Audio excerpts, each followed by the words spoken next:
Velaro on my post-Riverfest journey in Chicago, on the famous bridge on Michigan Avenue, where the characters of Kevin Costner and Sean Connery met in The Untouchables. Today we're going to discuss a documentary that I recently saw on the internet called The People vs. George Lucas. Let's go inside to talk about it. These, in my opinion, are the questions and answers behind the whole People vs. George Lucas debate. Question number one, did Jar Jar Binks really stink? Absolutely, I don't think there's any question about that.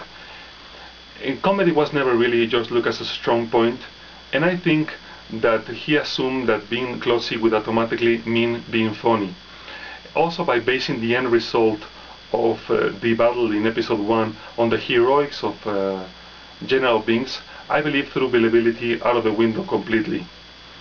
Jar Jar Binks, in my opinion, is the typical example of doing something just for technology's sake.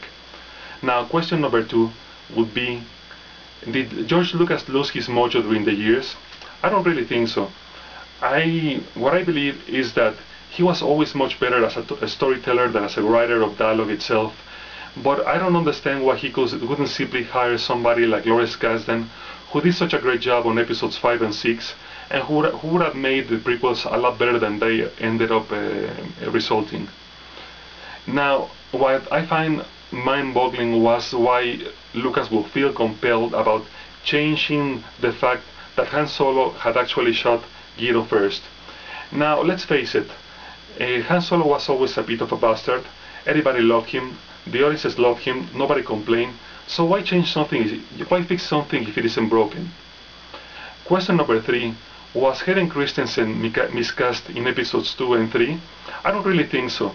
I think the problem more than anything was that his dialogue was among the very worst written in the whole series. Sort of what happened to Sofia Coppola in Godfather Part 3.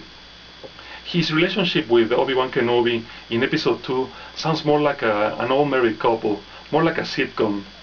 And I think that was a problem more than Hayden Christensen acting per se. Now, a good friend of mine always tells me it would have been a great idea of George Lucas to hire somebody like Heath Ledger for the role of Anakin. I think that would have been a tremendous idea, but it's hard to blame George Lucas for not having Jedi powers or foretelling the future.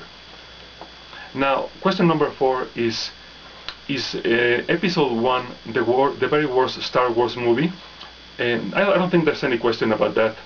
And I think the problem is that the audiences, we didn't really want to watch Anakin Skywalker as a 9-year-old boy yelling something like "Yuppie" and that kind of thing. I also think that the movie itself has a lot of problem because there's so much discussion about politics and blockades and governments and delegations and things we really didn't care about too much. And question number 5, finally, is, are there any redeeming factors to episodes 1, 2 and 3? I really think so. I think episode 3 ranks along The Empire Strikes Back as the very best Star Wars movie. I also think the villains were excellent, and Ewan McGregor made an excellent Obi-Wan Kenobi. The death of Mace Windu turned out to be an excellent moment for Anakin to turn into the dark side. And also the digital Yoda was a complete success, or in this case, a complete success was he. And now to close this segment, we are going to propose another suggestion for Ebert's Little Movie Glossary, and it's called In Other News. Now, when there is a character watching television waiting for a specific bit of news on a newscast, you will always hear the newscaster saying the phrase first, in other news, and then we can hear the news that the character is waiting for. Anyway, thanks for listening, and until next time, el balcón está cerrado.